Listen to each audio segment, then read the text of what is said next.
Happy Sunday, everyone. It's me, Nina, and you're watching BBC News Round. In today's show, we've got the greatest shock in FA Cup football history and incredible scenes from the biggest ice festival in the world.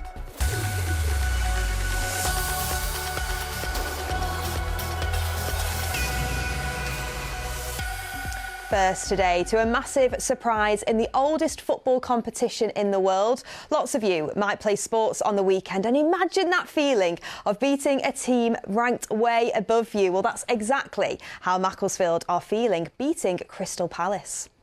It is the biggest shock that the world's greatest cup competition has ever seen. Macclesfield beats current FA Cup holders Crystal Palace 2-1.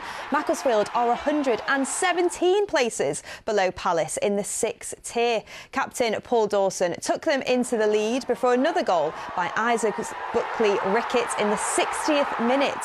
Palace made it 2-1, but it wasn't enough. Manager John Rooney was delighted. You're looking at it and you're thinking, just enjoy the day and enjoy the occasion, but wow, to go and win the game, I never would have thought it in my wildest dreams.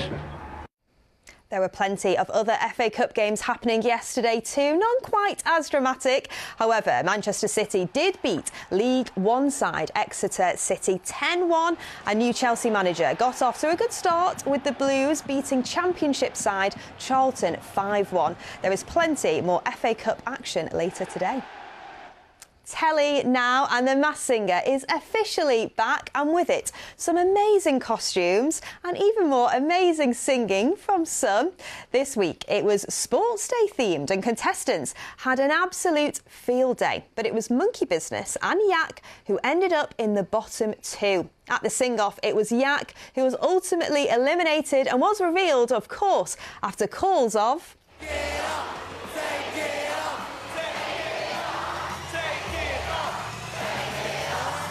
And it was punk singer John Lydon, otherwise known as Johnny Rotten, behind the mask. Next, if you love gadgets, then listen up, because the CES Tech Show is back for 2026 with robots, foldable phones and futuristic toys. The BBC's Alistair Keane went to the US to have a look for us.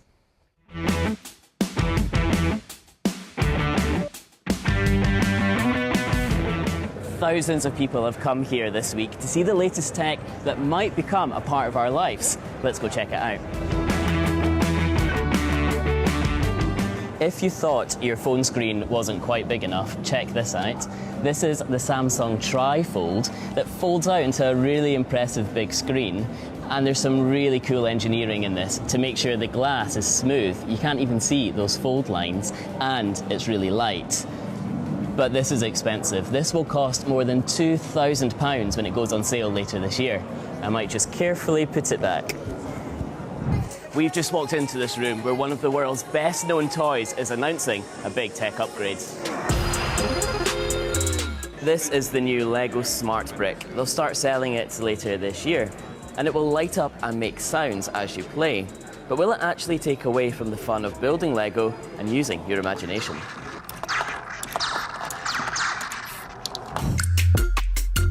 There are so many robots on show here. This one is going to start working in a car factory in a couple of years' time. But this event is all about the future, and it can be years before we get to try out some of this tech for real. Thanks, Alistair. OK, just enough time now to get ourselves some strange news. Take it Radiographed.